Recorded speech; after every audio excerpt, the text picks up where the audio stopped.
Welcome to Beyond the Textbooks, the Iconic Scholar podcast, brought to you by Scholernetics 360, healthcare's first mentorship and knowledge sharing hub. Don't leave your professional growth to chance.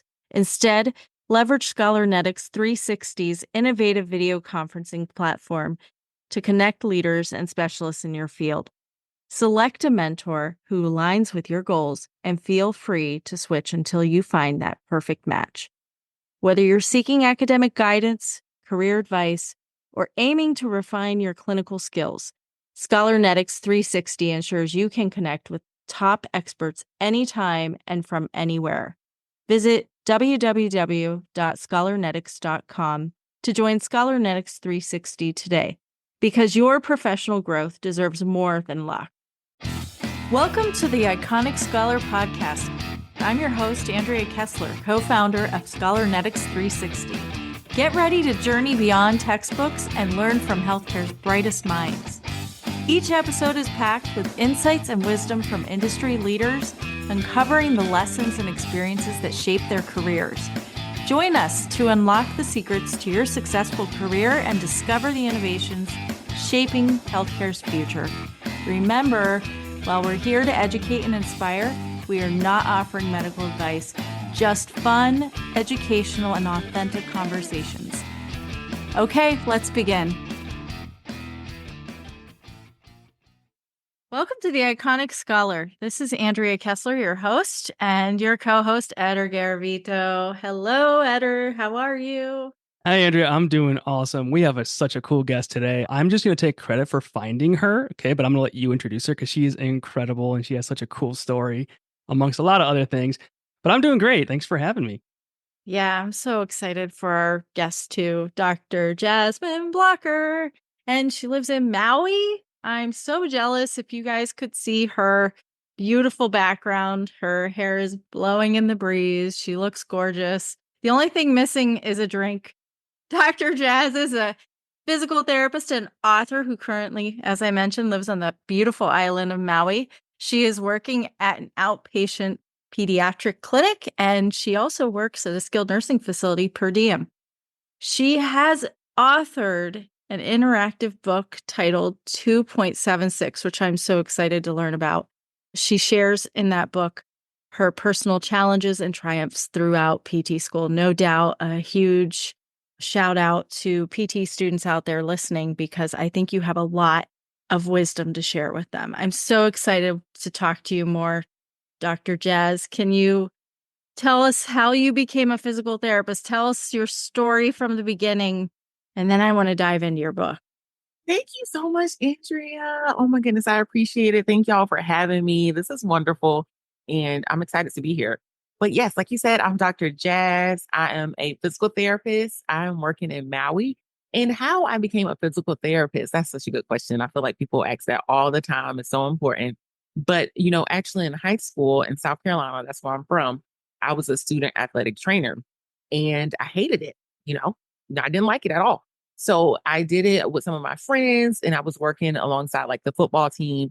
And I just did not like being like a first responder. I didn't want to be the person when somebody gets injured. I had a classmate who injured his tibia. He broke his leg and we had to go out there and like split him up. And I was like, you know what? I don't like this part of healthcare. So then I was doing more rehab and I loved doing that, working with the athletes, encouraging them to continue and to push forward after they had an injury. So after that, I went to undergrad and PT school and I became a PT.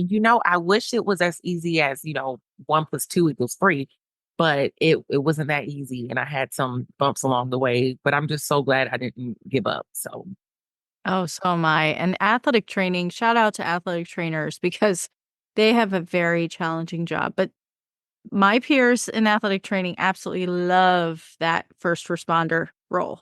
I think you have to have that innate drive because just like Jazz, I actually was going into either like personal training, PT, chiropractic, or athletic training. And then I was assisting with our football team in college as well as an athletic training assistant. And for me, honestly, Jazz, it was less of the first responder thing. It was more of the I don't think I want to make a career of like athletes yelling at me kind of thing, that I went a different direction.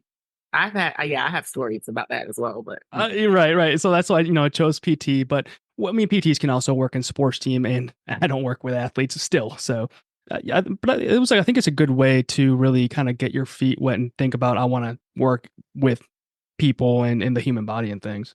yeah, 100%. So, the burning question I have, tell me, you're an author. Yeah.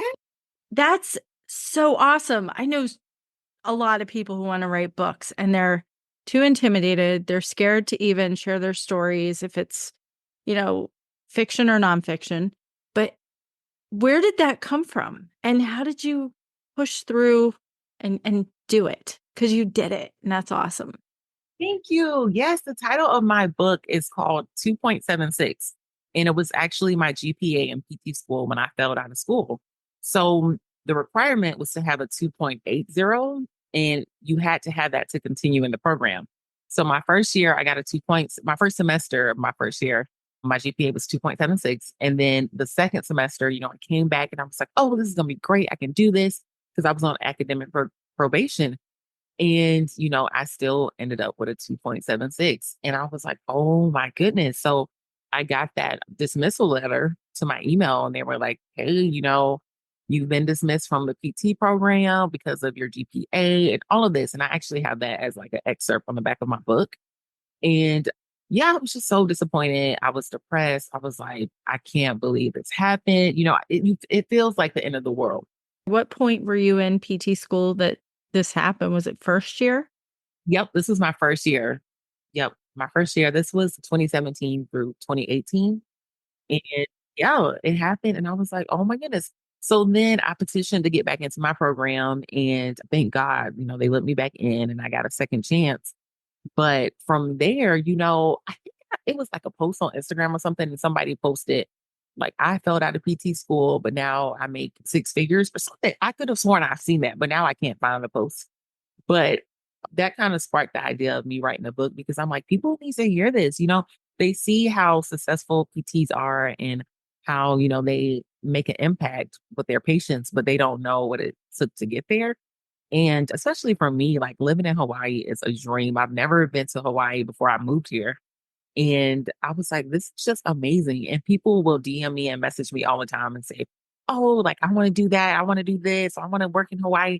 And, they don't know my story. So I felt like it was very important to write a book. And it took me 3 years to write this book. Wow.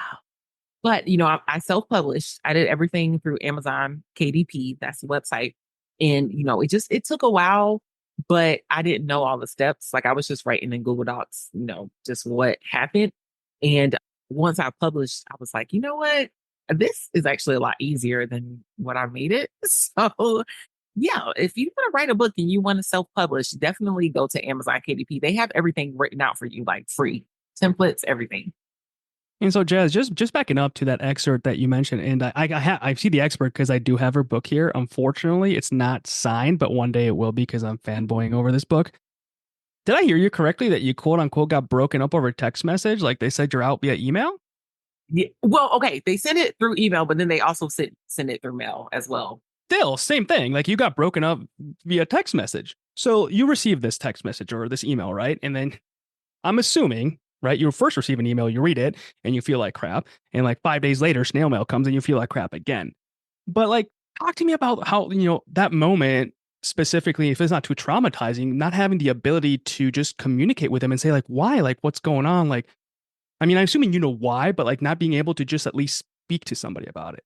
No, okay. So it wasn't as traumatic as it sounds because, I had a 2.76 my first year, my first semester. So I already was on academic probation. Like they already said, hey, like if this happens again, like, you're out. So I was meeting with professors and I was doing so good. Like my grades were improving. I never failed a class ever. It was just I had like two C's in a class and then like a couple B's and A. And the way the classes were weighted, my GPA ended up being a 2.76. I needed a 2.80. So the second semester came around, I'm like, I'm doing good. Like it's gonna go great. And then I remember it was one class, it was like a professional development class. And I had an A in that class the whole semester. And I was like, okay, as long as I get an A in this class, like the way the classes were weighted, it's going to be fine. And I ended up getting a B. So we had to take like an exam that it was just really silly. So I got a B. And I'm like, oh my goodness. So then my next class was my histophysiology class. And that was not my class. Like I was not good at that at all. And I needed like a 92 on the exam to get a B in the class. And I was like, there's no way I'm going to get a 92 on this exam. So I'm taking the test and I'm literally crying. And like when you take the test, they automatically show you the your grade. And I clicked on it and it was like a 60 or like a 70 something. And I remember I was like, this is it. So I went to one of my professor's offices and I was like, Dr. Wiley, like I failed out of school. Like I let everybody down. She's like, no, it's okay. Like you gotta wait until you get the letter. And then after you get that, you can petition to get back in. So I already knew before they told me. Okay, good. But and you had that guidance from that professor. Kudos to them. Now, Andrea's background in mine, and is education. So we kind of know where we're the ones putting those exams out that we see the 60% come through, right? But what's interesting is you were in this position where you were between a rock and a hard place, and you were literally doing the math to see kind of what I needed to pass, right? So that placed a lot of pressure onto you and probably deviated how you were studying because you were more worried about that letter grade. And this is something that we try to push on students a lot. Now, students that are not specifically in your position, where don't worry about the grade, like you're still going to be a great therapist. And here you are, and you're amazing. But yet, like, you failed at a PT school because of a professional course, not because of MSK or because of Exactly. CVP or neuro. Isn't that wild? No, and I think that has to be better. Sorry, Dr. Jazz, I have to just say this because that infuriates me. I was in a similar situation as well, and it was my research grade. And I got to tell you, I had no support from anyone, maybe one professor. But I remember saying it's ridiculous if I, fail out of PT school because of a research grade when I have very good scores in all of my other clinical courses. I have issues with that. So I'm very sorry that happened to you, but I do think that is a problem in these programs. And I think the great thing about this, and we're going to talk about this a lot more, is the fact that she literally changed the narrative. And now she has a book where she's like, this was my GPA. Like, I failed, but I'm doing great. And so can you. And oftentimes, like, to be honest, I'll be completely transparent. If I would have been in your position, Jasmine, I don't think I would have came back. It's just me. Like, I would have been so defeated. So I love that you did, and I love that you pushed through it and you came back and you're sitting here. You can't see her, everyone, but she's like literally smiling from ear to ear. She's so proud of herself, and so are we. But that's not often the story. And we see students that do fail out because of these professional courses, which do hold value of who you're going to be as a clinician. But then we have to sort of switch that with the weights in those courses, because if we're going to value whether you're going to injure somebody or treat somebody well, or if your patient outcomes are going to be good, then we really got to focus on that therapeutic portion of your skills. Eder, I have to also throw another bucket out there if we're going to have a couple buckets that, these Do it. little pebbles can fall into.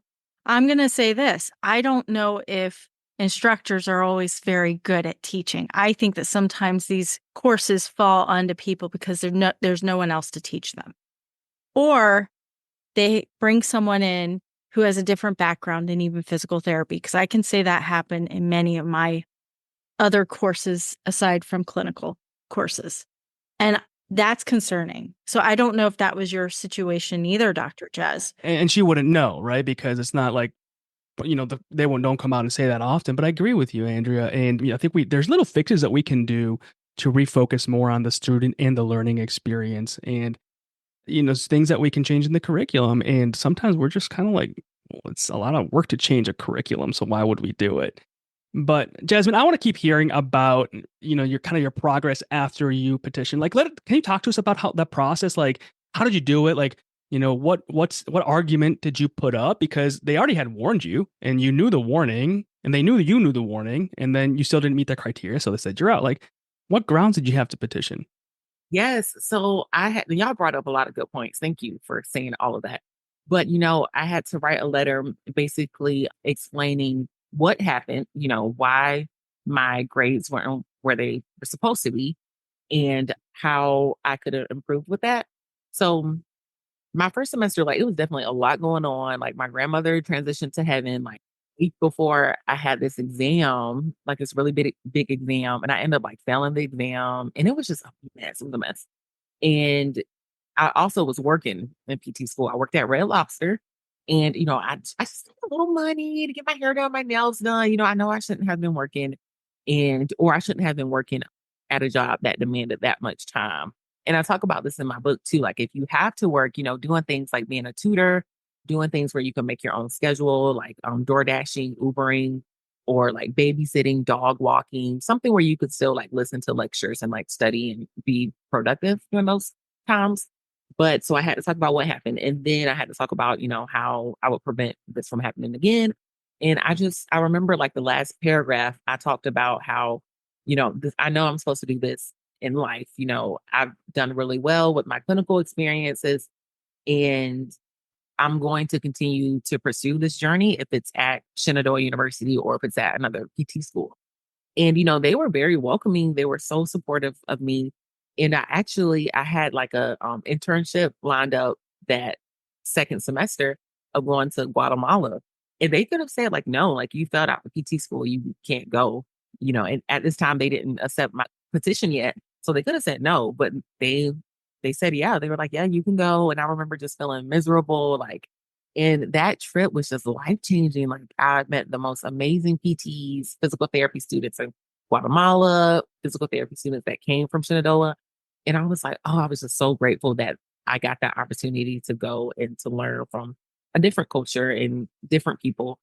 But yeah, so I did that and I came back like stronger than ever. Like I remember I ended up earning a 4.0 GPA, and I've never done that before in my life. Like I've always had like a 3.8 or like Your first year, like back?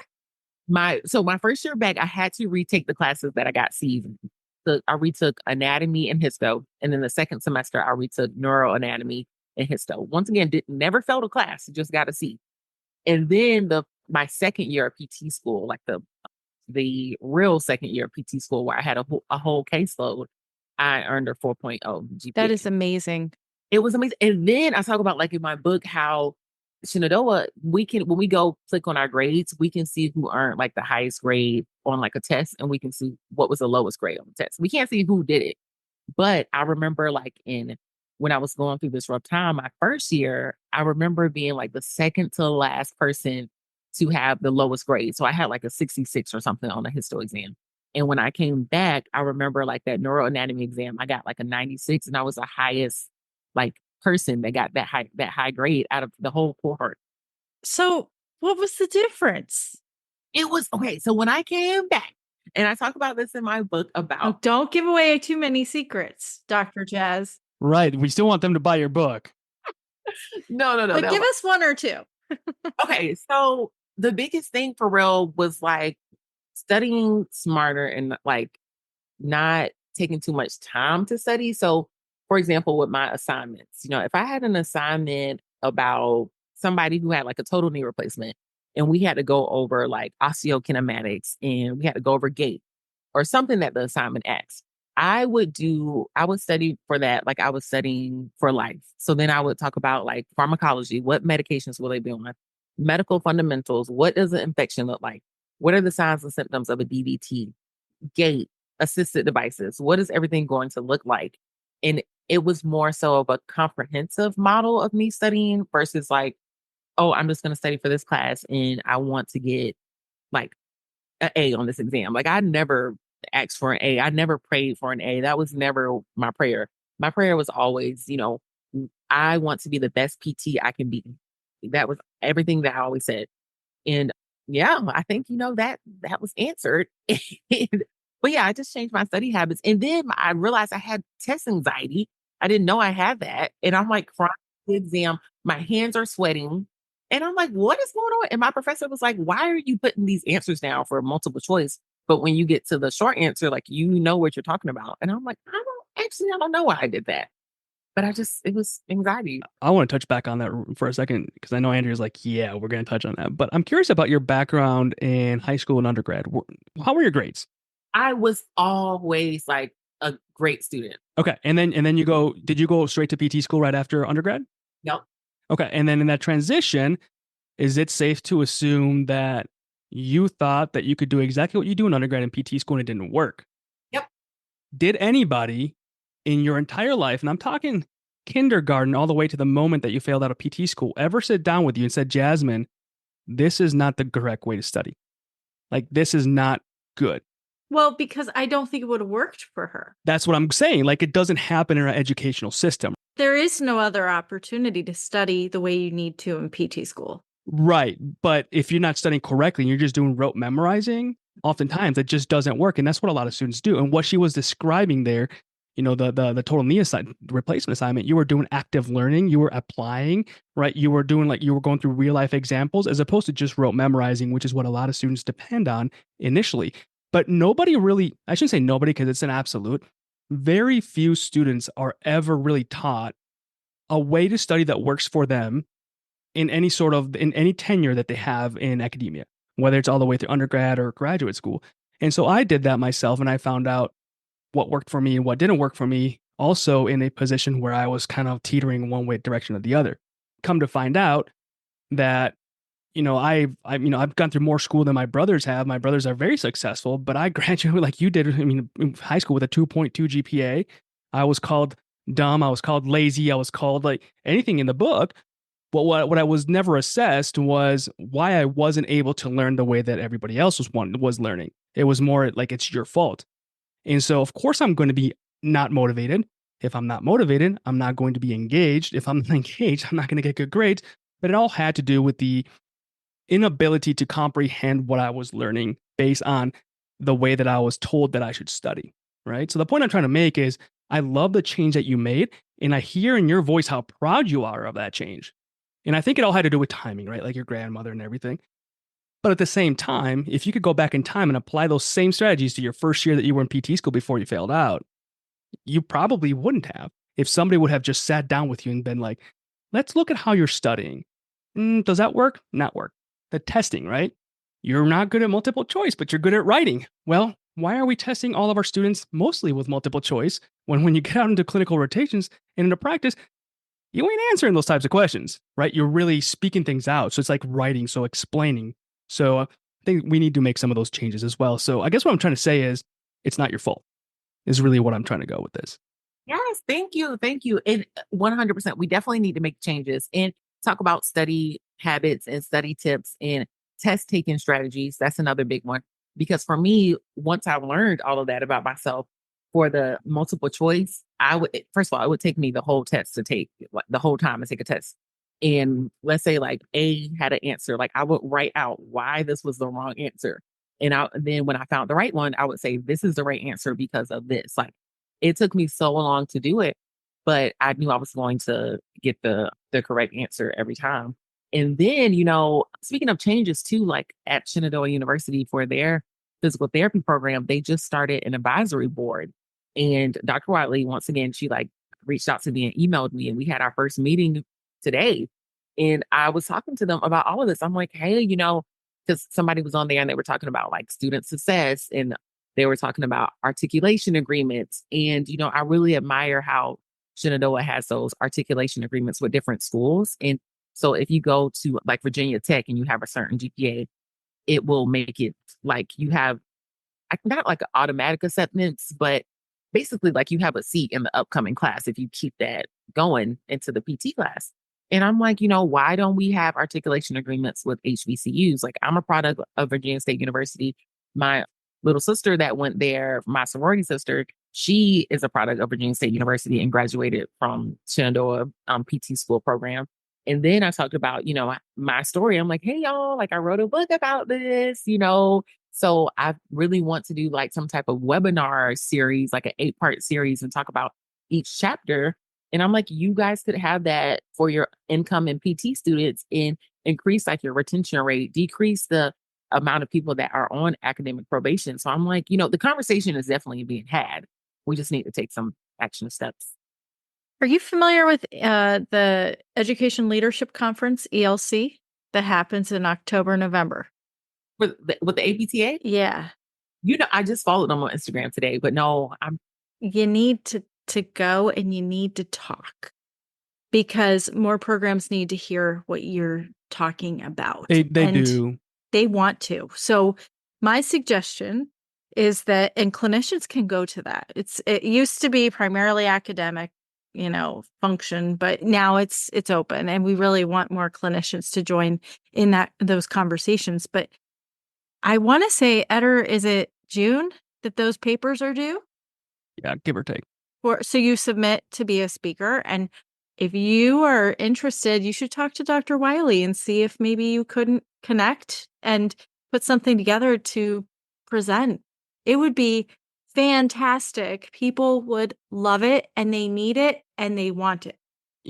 When I first met Jasmine not too long ago, Jasmine, I shared that video with you of the physician like 10 years ago when he did the TED talk about all the mistakes that he's made. And I don't think we talk about that often enough. It's always, did we produce the absolutely perfect student? Yes or no? Did our student do the absolutely perfect things in their career? Yes or no? And every so often, we're going to get somebody that is not perfect, but they're still imperfect and they're going to do great things. And we just have to change our teaching style to them, perhaps change our approach to suit their individual needs, which doesn't happen too often. We're trying to make those changes. But I think people need to start hearing about all the mistakes and all the mistakes that I've made and Andrea's made. We don't talk about those often enough. It's always about all the great things that we did. But look, I can sit you down for 2 hours and talk to you about all the mistakes I've made, even with my students. And I think it's just a really good opportunity for growth. Yeah, 100% agree. I got to look into that. Thank you, Andrea. Yes. Yeah, I would love to. I don't attend ELC any longer, but I would love to have attended your talk that you're going to give. Well, if she does it, I'll record that for you. How's that? Thank you. Actually, no. Yeah, she's lying. She might actually go if I go just with the Scholarnetics thing. She might actually be there, so we'll sneak her into your talk. Listen, if Dr. Jazz is given a talk, I'll go. That's the rule. It's on record. It's on record. We're doing this. I'll connect with you to make sure you get that paper and the submission. Well, let me ask you this actually. Have you done any national presentations or is that your jam yet? You know what? It's something, I might be cooking something up, but She yeah. wrote a book. I Yeah, mean, but- does but it get that- any bigger than that? No, I'm not saying the book is better or worse, but like standing in front of people and like projecting and presenting is different. And I'm just like, do it and then promote your book too, so people can buy that book too. She's And I'm got gonna bring that mine. vibe. I'm gonna She's bring got mine so that she can sign it. national vibe. I did.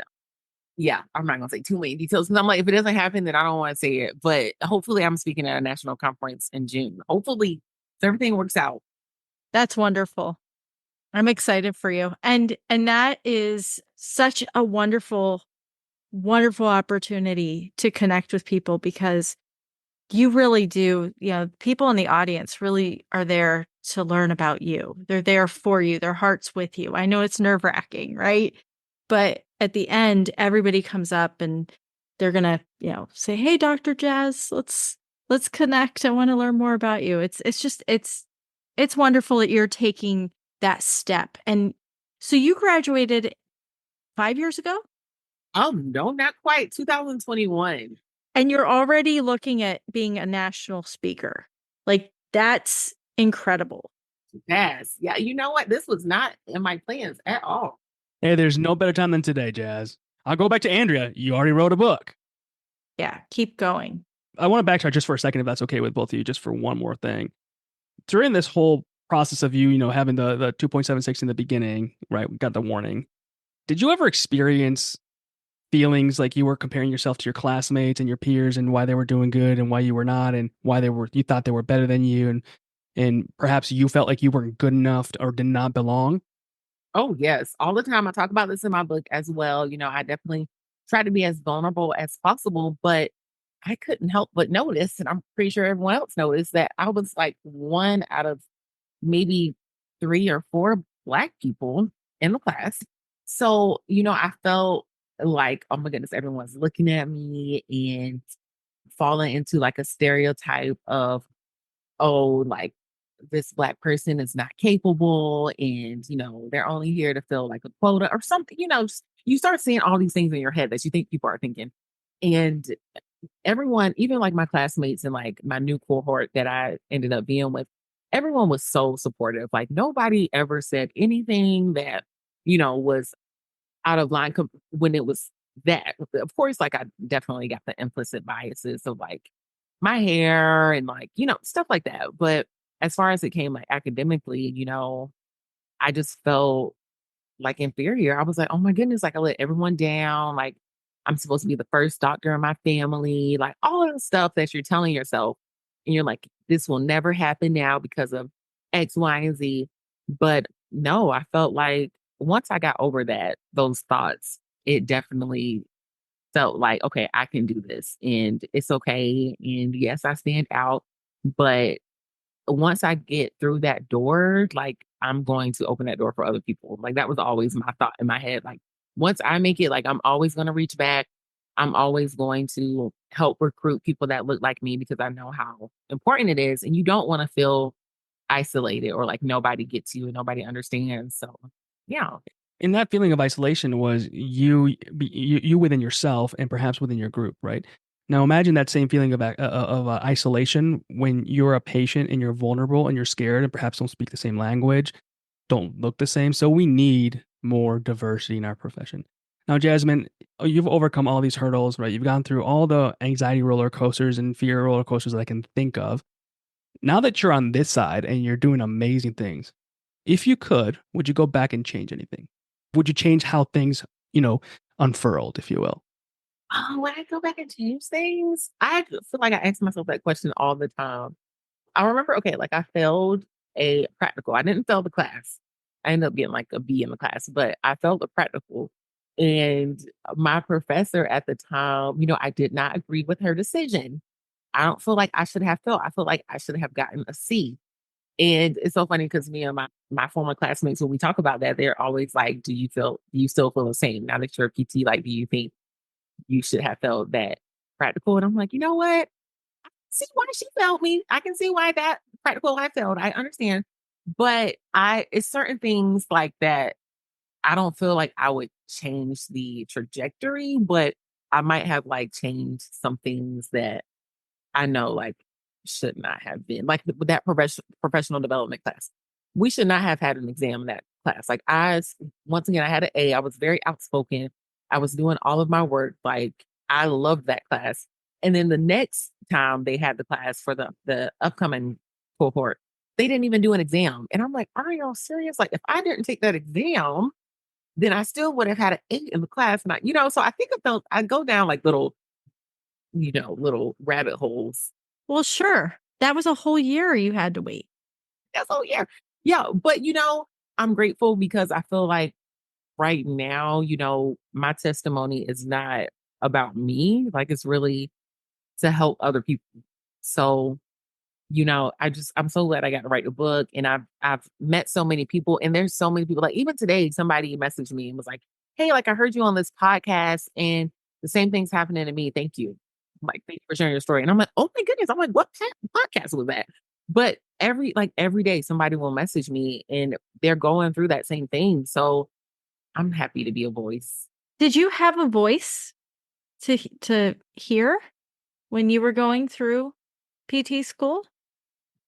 Like, was I outspoken? Well, I mean, like your voice for other people, but did you have anybody else Oh, that could talk to you and relate to what you were going through? and I would like back then, like in 2017 when I started PT school, I was looking for PT like Instagram, like social media. And now I feel like it's so many, but back then I'm like, nobody really gets what I'm going through. And I didn't meet anybody that like failed out of school. I met this one PT. She was on academic probation and like her graduation got pushed back a semester. And I talked to her and she was really, really nice.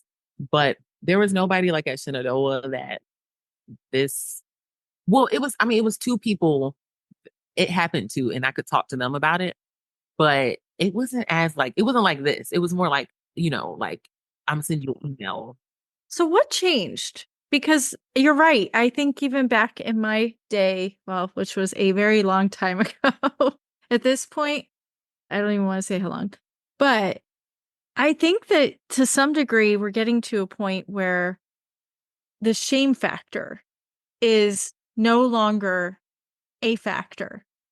So what shifted? Was it COVID where everybody had to change the way they were learning. And we accepted that people learn. I think that's really where I started hearing about the acceptance of people learning differently. Or, sorry, I shouldn't say differently, but everybody has their own unique learning style, right?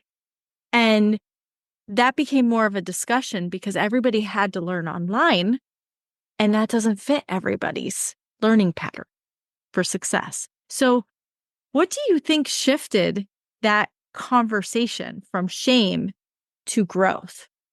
You know what? I kind of think it's from like for me, I feel like it's from shame to shock. Like I like having that shock factor with people instead of like the shame factor and telling people like, hey, this is my story, this is my testimony, this is what happened. And then they can relate to that and it kind of builds a community. And even for me, like the students that I have, like being a clinical instructor or like volunteers that come in, I'll have like some really, really good like students and volunteers. And, I'll talk to them about my book. And like by the time they're like comfortable and they're a couple weeks in, they say, I was on academic probation too. And I'm like, are you serious? Like you are amazing. You're doing great. You're going to be an amazing PT. Like I would have never guessed that you struggled. You gave them a safe space to talk about it. I have a clinical education background, and I guarantee you most students don't ever feel that safety to talk about their most vulnerable background. And so a few minutes ago, I asked her, Andrea, if you would go back and change anything. And I don't think I got a straight answer for that. But like, think about it, Jasmine. I don't think you would go back and change anything. Your trials through these events and you being able to overcome them have really lit the path for a lot of people. And now you're able to help a lot of people because of what you had to go through. And if you didn't go through that, you would not be this voice. And you did not have that voice when you needed it. Now you can be that voice for others. Yes, it set you back and it put you through a lot of different feelings, if you will, and things. But look at how many people you're able to help because of that. Yeah, you're right. You're right. I don't think I would change anything. Let me give you a straight answer. I don't think I would change anything because I don't even think I would be in Hawaii right now if things would have went the way I wanted them to go. So I'm definitely grateful and thankful for that. But I'm extra grateful because Dr. Jazz is going to be a mentor on Scholarnetics 360. And that's huge to have your voice at SN 360. I'm so excited for the students to have access to your mentorship and guidance. And thank you for agreeing to join SN 360 and be a leader for us. thank you so much. People need to hear about what y'all are doing. And I'm so happy to be a mentorship. Like I love mentoring people. Like I love talking to people about my experience. And I have so much like written down that, and I was talking to Eder about this too. Like I have just so much stuff that I want to do, but it's always easier when you like partner with somebody because it's like I have everything. And that's when jobs and careers ask me like for interviews, what are some of my weaknesses? And I'm like, my area that I need to improve on is that I have a really good plan, but I struggle with executing it. Like, I know what I'm doing. I have everything typed up. I have all of these cute templates and handouts and all of that. But I'm like, I don't know. Do you think you question yourself? Yep. I think I question myself. And then I feel like procrastination. I'm always like, oh, I'll do it tomorrow. The sign of intelligence, though, Dr. Jess. I mean, I would procrastinate if I was in Hawaii too, just saying, all right? Right? Yeah. But I'm excited. People need to hear this. People want mentorship too. So. And so what does like mentorship look like to you? Like how would Dr. Jazz define it? Oh, this is a good question. Oh my goodness. Me and my friend, she's a speech language pathologist, and we were just talking about this yesterday. But for me, I feel like this is somebody where you can go to and you can ask questions. And even though they don't have the answer, they are going to guide you to where you need to go. Like, and even if they do have the answer, it's based off of their experience. So for me, a lot of times if people come to me and they'll say something like, I want to be an like aquatic physical therapist. Like I don't have that much experience with aquatics or anything like that. So I'm not going to say, oh, well, you're a new grad, maybe you should get your feet wet, no pun intended, but you should go get some mentorship and go, work that 9 to 5 job. And then maybe you can do it. Like, no, I'm going to say if that is what you want to do, that's your heart desires. Okay, let's go find somebody you can learn from and you can get that mentorship. Let's go look at this YouTube video. Let's go look at this continuing education course. Let's have a plan set up in place. Like, I might not have experience in that, but I have experience with being a pediatric physical therapist right out of PT school, where people have told me, like, no, you can't do that, no one's going to hire you.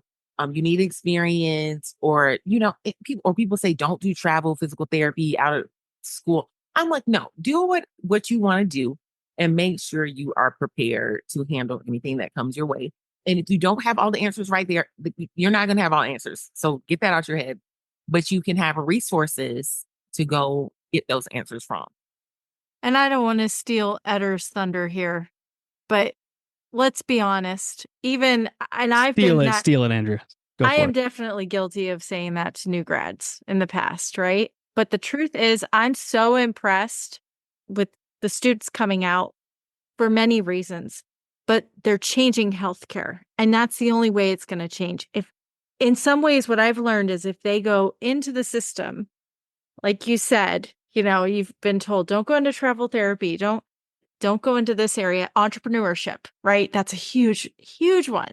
Don't start your new business. I was told don't go into management for 5 years. I didn't. I had a couple management opportunities. I gave them up. Why not 4 years? Why not 6? Right. But the truth is I missed out on a few opportunities and I ended up in management. So it didn't matter, right? But the truth is, I think that I guess, past 5 years and more, I'm so impressed with them just diving in head first.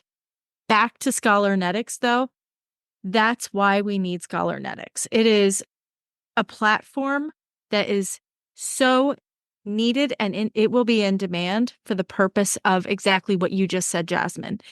All of the new graduates coming out being told, don't do this, don't do that until you reach this point. You have no support. The truth is, I've even seen people, unfortunately, I hate to say this, who have when somebody does something they don't think they should do, like entrepreneurship, right? Starting their own practice right out of school. It's kind of this pull yourself up by your bootstraps mentality, right? So let's let them just sink or swim. Like they'll figure it out. What an attitude. Scholarnetics is really a kind culture where we're bringing everybody together and we want to see everybody succeed. And so that's why we need mentors like you who share that mentality. So I was long-winded at her, but I think it really is the spirit of what we're doing. I'm wondering why you were thinking you were going to steal my thunder. We share this thunder. You just said it more eloquently than I did. And I already threw my pitch at Jasmine the other day. She just got, another little tidbit from you. So not much more to add there, Jasmine, besides the fact that I think I know how to motivate her now and how to motivate, individuals, perhaps even in the generations that are coming, is telling them they can't do something. And you know what? They'll prove you wrong. Now, that's not a good strategy, right? Because it's kind of like, why would I do that? But you mentioned earlier, Jasmine, that you have this plan and you have it all drawn out, but you just don't know why you can't execute it. Challenge yourself. You know what you should do?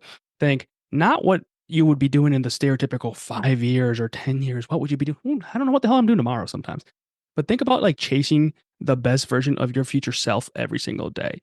And if you just think about that and think about like what you could do today just to be better tomorrow in your own self, in your own skin, not as you compare yourself to others, that plan will start getting executed a little bit at a time, because now you're just telling yourself you can't do it. Watch me. Yeah, and 100%. Even when I was writing my book, like there were times where I was just so like unmotivated, and I'm like, I don't think I can do this, like whatever. And then I would do little things, and I would say, just write a page a day, and then that turned into like a chapter, and then that turned into, oh well, let me see how I can get this published. So when you take those small steps, that helps you be able to get that plan completed. And spoiler alert, like there is never the right time to start. So start now. It doesn't matter how long it took you. It doesn't matter. Like just start now. It's not going to be perfect. It's not going to look the same as it's going to look 5 years from now. So you might as well just start and do what you have to do and take it little by little. But another thing about mentorship and what that is to me, definitely, I feel like when people tell you, oh, like you can't do that, or I would advise you not do that. I don't feel like people give advice. I feel like people project. Yes, I agree with you. People project because it's like, oh, like for me, if I wouldn't have continued to become a physical therapist and I would have failed out of school and somebody's, let's say like my little cousin came up to me and was like, hey, I want to be a physical therapist. And I would be like, oh, you know what? Physical therapy school is really hard. Like I feel like you should go do something else. Like just don't do physical therapy. It's like that, just because that happened to me doesn't mean it's going to happen to somebody else. And if you're worried about something that you're fearing, put those things in place that can give them support. So, yes, physical therapy school is challenging, but here are some mentors that can help you through this. Yeah, and I think that you really touched on the fact that just because somebody had a bad experience doesn't mean you're going to have the same experience. Kind of like my kids are in high school and middle school. And I remember like going from elementary school to middle school, fifth grade to sixth grade. I heard sixth grade's really hard. You know, I'm like, get there. And was it that bad? No. Well, there's always going to be horror stories. And I almost feel like there's you said you were in a sorority. Yes, Alpha Sigma Theta. And And so I think like there's always like maybe not hazing, but there is a little bit of like that, you have to do something to get to the next level. That happens, I'm sure, in most clubs out there. But similar to that, and I think that PT school is no different. I really wish that would change. I often used to think, wouldn't it be great if we had like second and third years mentor the first years? But my experience has been that's backfired at times because all they do is share all the horror stories and the bad experiences. And then they make the first years really nervous. So, and then of course there are some really great experiences from it. But ultimately, I think we really have to value who we are as individuals, as you did, and find that strength and bring it up and motivate ourselves. Because honestly, at the end of the day, when we get out there in the clinic or the hospital or whatever very difficult setting we're in, we're pretty much on our own, right?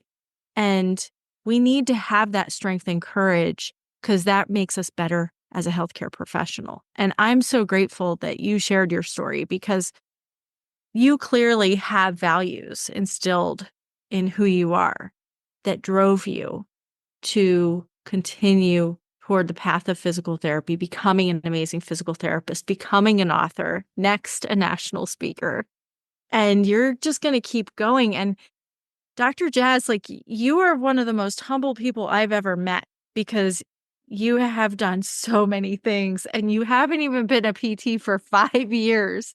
That's incredible to me. I want to thank you so much for being with us because I learned a lot from you. I'm so excited to see where you go, what you do next. I'm definitely going to be keeping my eye out on you.